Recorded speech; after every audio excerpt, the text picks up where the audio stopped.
Bonsoir, merci d'être là encore une fois, comme d'habitude, c'est un plaisir de vous retrouver. Merci à tous ceux et toutes celles qui regardent le replay, épisode 48 que vous regardez juste en ce moment. Et on va parler pendant quelques minutes de chances inouïes, de choses fantastiques, de hasards ou de rendez-vous mystérieux qui se produisent petit à petit dans notre vie et qui permettent de changer les choses. Pourquoi pas, c'est tout à fait possible. Alors, merci en tout cas de prendre ces petites 20 minutes pour passer un petit peu de temps avec moi, que ce soit en audio, hein, vous n'êtes pas obligé de regarder, quoique parfois je vais montrer des trucs, donc vous pouvez toujours les voir, mais enfin, vous pouvez voir en audio ou en vidéo, sorte de podcast, etc. Ça me fait toujours très plaisir, en tout cas, de pouvoir bavarder avec vous. C'est pas vraiment du bavardage, que je suis le seul à parler, mais bon, il y a quand même de la communication avec les commentaires de ceux et celles qui sont en direct. Et sachez que même si vous êtes en replay, vous pouvez quand même laisser des commentaires. Ils seront affichés à la minute exacte ou à la seconde exacte où vous l'avez écrit par rapport à ce que je dis. Et moi, je peux regarder, je réponds en général aux commentaires. Au moins, je les lis, parce que je ne peux pas répondre à tout le monde. Salut David, salut Richard, salut Nadou. Merci d'être là, c'est sympa. Et pendant que aujourd'hui j'ai plein de choses à vous dire, alors pour pas en dire trop, je vais sélectionner quand même parce qu'il y a beaucoup de choses qui se passent, en particulier au niveau des votes. On va parler de vote, on va parler d'etc. Le moment suspendu, le moment. Salut Suzy, salut Sigine. Le moment suspendu. Aujourd'hui il est un peu spécial. C'est pas l'un d'entre nous, je vais dire en quelque sorte. C'est pas l'un ou l'une d'entre nous, c'est ça. Je vais vous le montrer, avec que je le retrouve. Ah bah alors, qu'est-ce qui se passe? Hop, le voilà. Tac, je vous le montre. Regardez-moi ça. Regardez-moi ça. Magnifique, hein? Eh ben, ce moment suspendu, c'est l'histoire que je vais vous développer ce soir. Mais il va falloir patienter quelques instants. Le temps pour nous de regarder un petit peu qu'est-ce qui s'est passé. Il y a eu des belles choses qui se sont passées. Ah, il y en a des pas mal, il y en a des difficiles.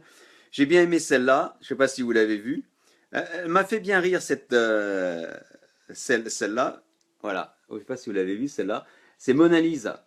Mona Lisa, la Joconde en français. Mona Lisa échevelée. Et au début, je me suis dit, bah, c'est marrant ça. Et elle a pris un coup de vent. Et si vous regardez bien. Ah, bah oui, alors là, j'ai tout perdu. Je suis désolé. Et si vous regardez bien, on va la retrouver. Voilà. Si vous regardez bien dans le coin ici, on ne peut pas le voir. Il y a écrit quelque chose. Il est dit Please touch Museum for Blind People. En fait, c'est un. Je ne sais pas ce que c'est, ça, où ça se trouve. Mais à mon avis, j'ai cru que c'était une blague, mais c'est pas une blague en fait. C'est vraiment. Elle a des cheveux. Et je pense que les cheveux ont été mis dessus pour que les personnes aveugles, les non-voyants puissent toucher, etc. Mais enfin, ça faisait une bonne blague, je trouvais ça marrant. Oui, Suzy, tu as déjà tout compris. Tu sais de quoi je vais parler tout à l'heure. Salut Patrick. C'est le drapeau de quoi ça, Patrick? C'est le drapeau de Bandol? Il est bien ce drapeau-là, je ne vois pas bien. Ou c'est quoi? Je ne vois pas bien. Et re-salut Richard, je vois que tu viens de revenir.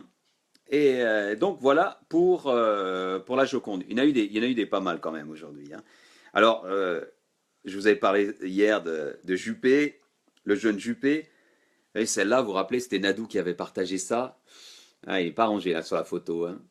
Eh ben, figurez-vous que le Minitel, on l'a trouvé. Et oui, il y a quelqu'un qui s'y est mis. Il y a toujours des esprits créatifs, hein, prêts un petit peu à taquiner tout ça. Alors attendez que je le retrouve.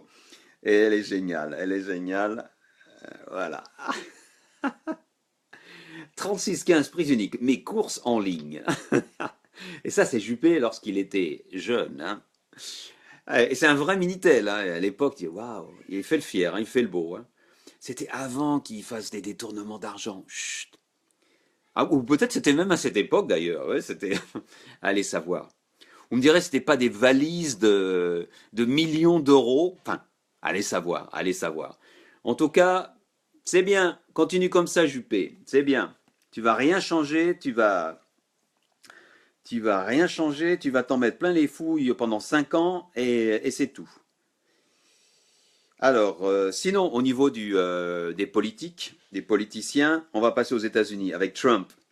Celle-là, elle est superbe, celle-là. Elle est pas très marrante. Dans un sens, elle est amère, mais regardez bien celle-là. Voilà. Alors, je sais pas si vous voyez ce qui est écrit sur son bouquin, là. Owner's Manual. C'est-à-dire c'est le bouquin pour savoir comment ça fonctionne. C'est le manuel d'usage, d'utilisation. Je ne sais pas comment on dit en français. Ici, il y a écrit POTUS. POTUS, President of the United States. C'est le nom de code que donnent les services secrets à leur président. POTUS. Donc, oui, parce qu'il ne faut pas oublier une chose, c'est que Trump avait fait ça une sorte de défi. Il pensait jamais être élu lui-même, hein, soyons honnêtes. Il pensait jamais être élu. Ça a été la surprise de tout le monde, pour tout le monde, intégralement. Je raconte n'importe quoi là, avec mes mots en français. C'était une surprise intégrale pour tout le monde, y compris Trump. La preuve, c'est que lorsqu'il a rendu visite, vous avez peut-être lu ça, à Obama à la Maison Blanche pour un peu échanger, savoir comment on va faire la passation de pouvoir, etc. Obama s'est rendu compte que Trump se rendait lui-même pas compte de l'ampleur de ce qu'il allait devoir faire. Le boulot de président, surtout des États-Unis, c'est pas gérer hein, un prise unique, on va dire. Et donc Obama, ce qu'il a fait, j'ai lu ça dans la presse américaine, ils vont faire beaucoup plus de réunions, ils vont les aider beaucoup plus, la nouvelle équipe, donc la nouvelle de Trump, de façon à ce qu'ils fassent pas trop de conneries au début, parce qu'il y a quand même d'énormes responsabilités. Et le gars, il s'en était peut-être pas rendu compte. Là, il a bien parlé, il a fait le beau parleur, il a gagné, mais maintenant, il faut qu'il se débrouille. Et il y en avait une autre, je sais pas si je la mets celle-là. Il y a des enfants là? Non? Parce qu'il y a toute une série de Joe Biden, qui est le vice-président, qui est très populaire aussi. Il est devenu populaire avec Obama parce que lui, c'est un peu l'ancien, un peu grincheux, mais sympa, etc. Et qui fait tout au premier degré. Il y a toute une série de blagues qui sont sorties, surtout sur Instagram, avec Biden, une seule photo, celle de Biden et d'Obama, celle que vous voyez là, voilà, qui sont tous les deux avec Obama qui se prend la tête. Et il y a plein de dialogues. Dans celui-là, alors celui-là, je ne vais pas le lire, je ne vais pas le traduire, je vous laisse découvrir.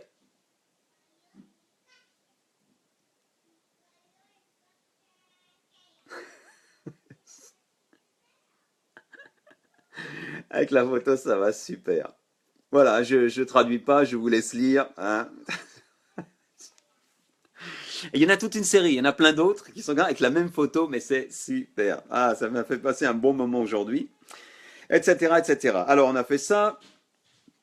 D'ailleurs, Sandra a partagé une image que je trouve très belle, très claire, et surtout, n'oubliez pas votre dose d'aliénation quotidienne.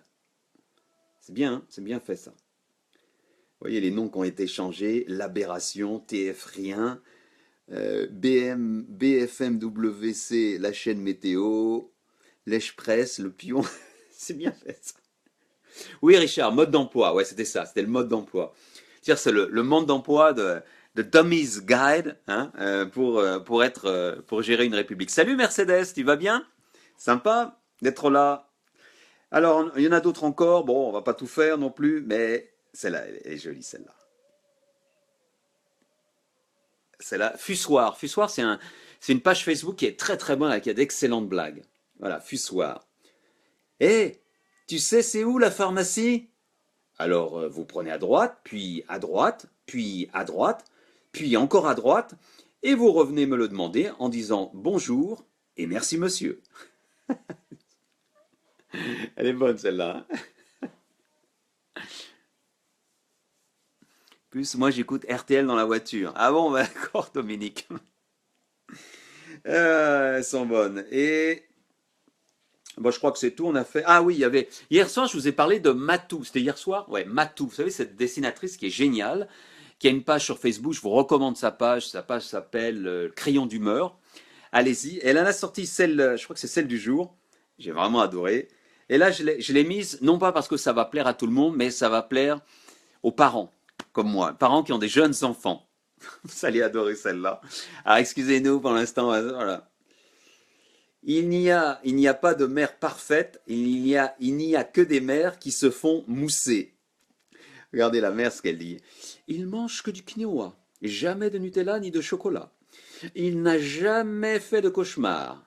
Ah oui, le mien il est propre depuis ses 1 an. Il mange une vraie assiette de grand. Il sait ce que non veut dire. Il sait compter jusqu'à 5 et à l'envers et il parle anglais. Vous connaissez ses parents? Vous les avez tous rencontrés. On a envie de leur dire, mais ta gueule, toi! On n'en a rien à faire. Chaque enfant se développe à son rythme. Mais c'est vrai que c'est énervant. Oula, je vais y renverser mon. C'est énervant de voir les parents, des parents comme ça. Mais bon, je trouvais que le dessin était super. C'était super.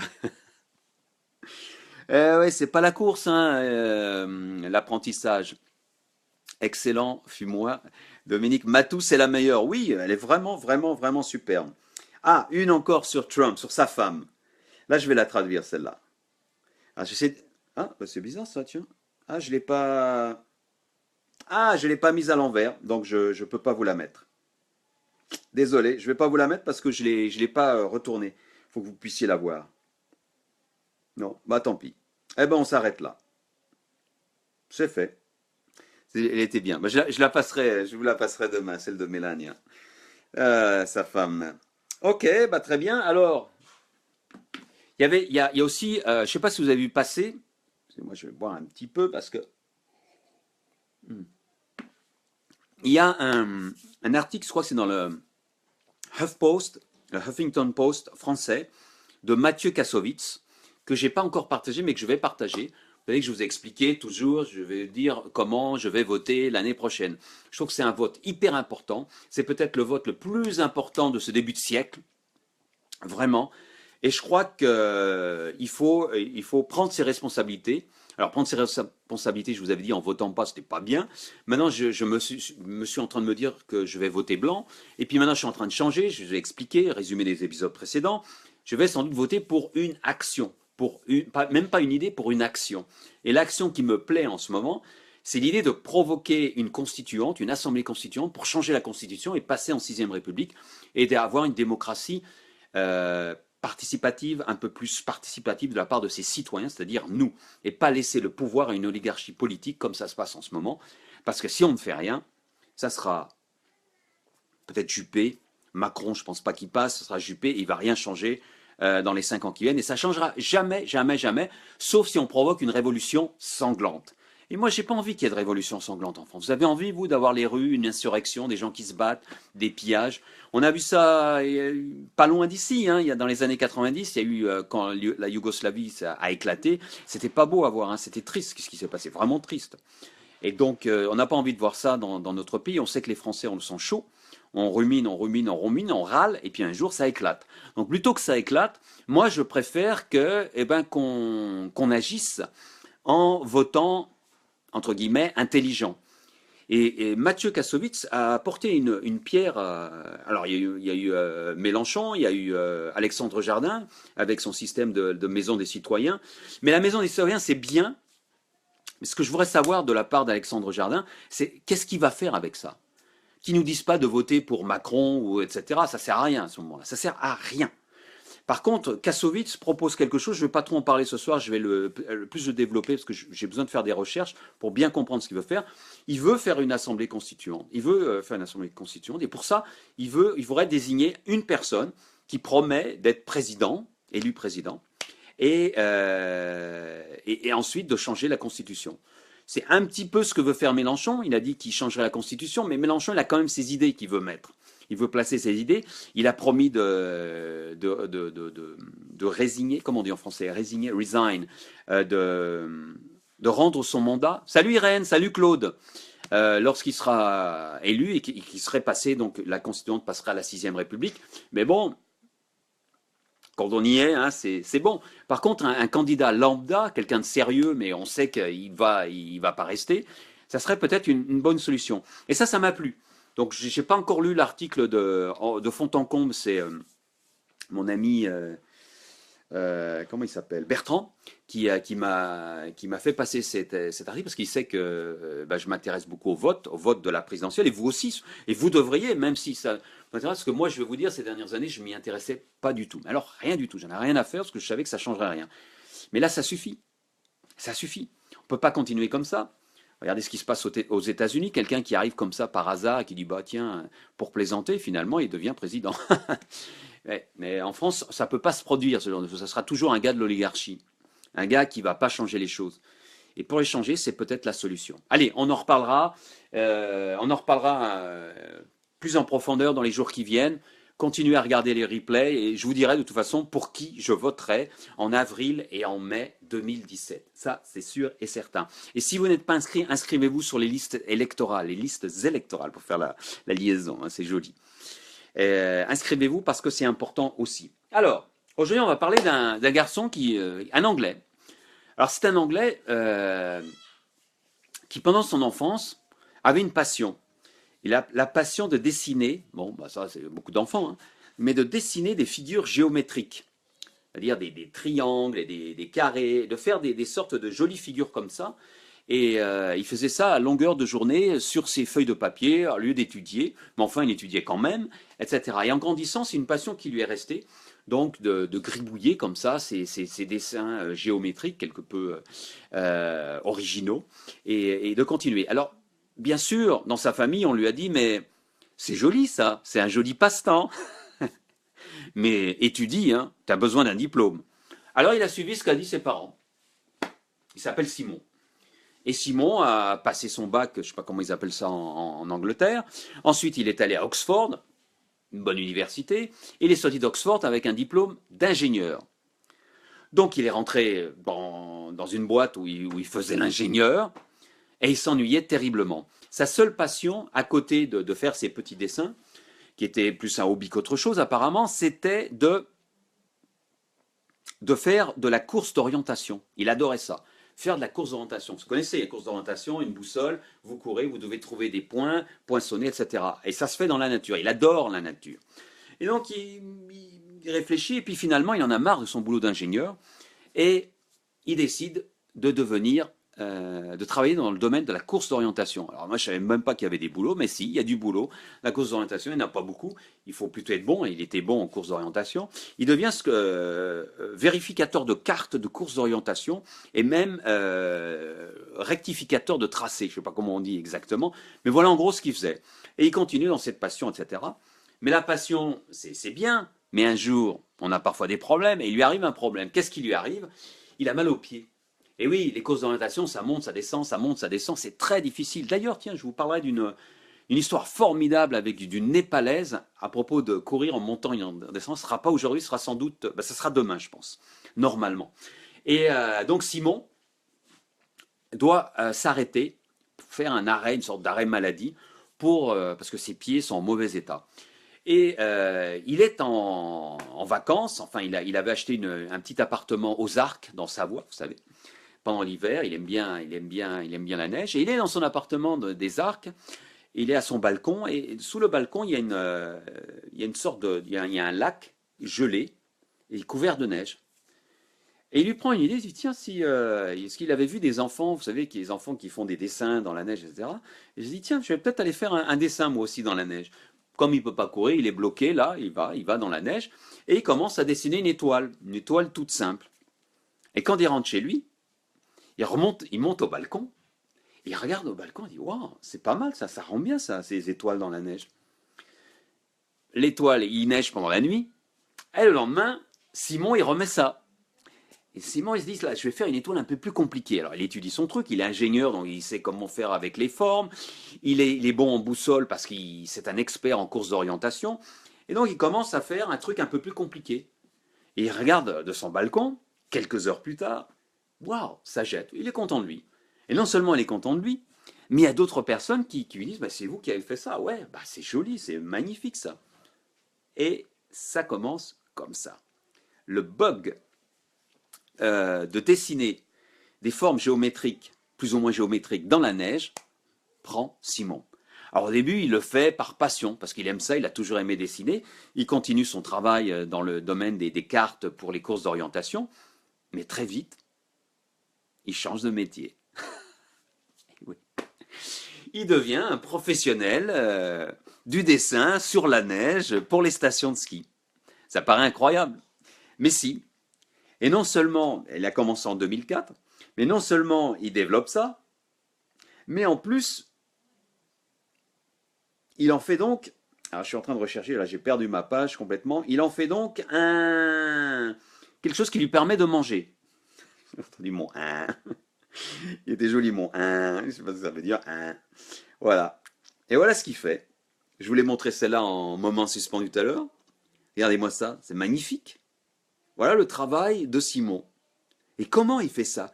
Comment il fait ces formes géométriques? Il y a tout un art. Ah, celle-là, elle est superbe. Regarde-moi ça. Ça, c'est dans la neige et c'est énorme. Ça, la taille, ça fait à peu près 1 hectare, c'est-à-dire 100 mètres sur 100 mètres. Merci Suzy. C'est énorme ce qu'il fait.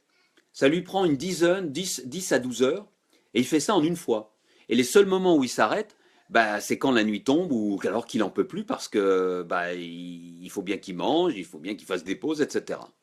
Et donc il fait ça. Et vous vous dites, mais on ne peut pas gagner sa vie avec ça. Eh bien si, c'est son gagne-pain maintenant. Et alors qu'est-ce qu'il fait? Il en fait pas mal. Depuis une dizaine d'années, il en a fait pas mal. Et voilà, je vais vous en montrer un autre qui est absolument magnifique aussi. C'est beau, hein. Regardez-moi ça. Voilà. Et donc voilà ce qu'il fait. Mais non seulement il fait ça, donc il a fait des photos, il fait toujours des photos, et il vend le livre de photos de ses œuvres comme ça. Et non seulement il fait ça, mais maintenant on le commissionne, c'est-à-dire qu'on lui donne de l'argent pour faire un design spécifique dans un lieu spécifique. Un exemple, j'en ai pris deux. Ça a été demandé par. Il est allé aux États-Unis, par exemple, à la demande de l'État de Utah, vous connaissez Salt Lake City, au milieu, plutôt vers l'ouest des États-Unis, pour faire ce logo-là, énorme, au sommet des États-Unis, dans un mont au Utah. Le truc est tellement grand qu'il ne peut pas le faire tout seul. Là, il a demandé à des gens de l'aider, c'est-à-dire qu'il y a des gens avec des raquettes, bien sûr, qui l'aident pour pouvoir terminer ce design. Un autre, par exemple, je vais vous montrer, vous allez voir, c'est absolument bien. Regardez où on l'envoie, hein, les gens sont quand même passionnés. Alors celui-là, il va être difficile à voir parce que la photo est pas très très bonne. Voilà. Vous voyez, je ne sais pas si vous voyez, c'est le dessin d'un dragon. C'est un dragon. Et ça a été fait, tenez-vous bien, en Sibérie. Il est allé en Sibérie à la demande d'une. Alors c'était une production de film qui a fait un film sur un dragon, je ne sais pas quoi. Et c'était l'un des moyens de faire du marketing en ayant un dragon dessiné dans la neige en Sibérie. Donc vous imaginez, il est payé pour faire ça. Et c'est sa passion. C'est beau quand même. Simon Beck, il s'appelle. Il s'appelle Simon Beck. Et je suis très fier de lui parce qu'il a trouvé quelque chose de formidable. Alors en plus, maintenant, ça s'étend. Qu'est-ce qu'il fait maintenant? On lui a demandé, c'était qui? C'était un millionnaire américain, je crois, qui lui a demandé s'il pouvait faire la même chose sur du sable. Et oui, le sable. Et il a essayé, alors j'ai pas la photo là, mais et maintenant il fait aussi sur le sable. Alors le sable c'est plus facile, c'est parce que c'est pas comme la neige, hein, c'est plus solide, donc c'est moins difficile, parce que c'est très dur, c'est très physique dans la neige. Donc voilà, un moyen d'arriver à faire ce que l'on veut dans la vie, sans le savoir ou presque par hasard. Je dis ce mot-là avec raison parce que je voulais partager avec vous une citation de Lily. Et là, il n'y a pas de hasard, il n'y a que des rendez-vous. Paul Éluard. Qu'est-ce que vous en pensez de ça? Est-ce qu'il y a des hasards ou pas? Enfin, la citation prête à confusion, hein. Il n'y a pas de hasard, il n'y a que des rendez-vous. Bon, c'est un peu facile, hein. Oui, bah oui, évidemment, hasard ou pas, ça finit toujours par un rendez-vous. Donc je vous laisse méditer sur ça. Et on va terminer, c'était pas la citation du jour, hein. J'ai encore le temps, oui, je ne veux pas être trop long non plus. Oh oui, si je suis long. Ça va être la citation du jour, on va s'arrêter là comme ça. D'accord? Alors, est-ce qu'il y a des hasards? Est-ce qu'il y a des rendez-vous? Chacun a son opinion, hein. Et à vous de voir, à vous de décider si vous pensez qu'il y a des hasards ou s'il y a des rendez-vous. Moi, j'aurais plutôt tendance. Alors, moi, je ne vais pas trop développer maintenant. Le type qui fait ça, dit Dominique, est le drame du réchauffement climatique, du coup, les dessins dans le sable, et voilà le sujet d'un roman. Voilà. Mais Simon Beck est très respectueux de l'environnement. Et pour lui, c'est un moyen de faire parler de la protection de l'environnement, de faire attention, justement en faisant ça. Très juste, je trouve, on rencontre les bonnes personnes au bon moment. Et ceci, c'est tout un débat. Moi, pendant très longtemps, j'ai vraiment pensé ça. J'ai vraiment pensé ça, qu'on rencontre toujours les bonnes personnes au bon moment. Mais est-ce qu'on ne les rencontre pas au bon moment parce qu'on se dit que c'est le bon moment? On va pas rentrer dans ce débat parce qu'on va pas s'en sortir. Très bien, je vous laisse. On se retrouve demain. Ça sera l'épisode 49. 49 déjà? Ah oui, parce qu'on est au 48. Donc 49. En tout cas, j'espère que vous allez passer une bonne soirée. Faites de beaux rêves. On se retrouve demain à la même heure, aux environs de 20h30 EDP, pour un nouveau numéro du meilleur est à venir. Bonne soirée.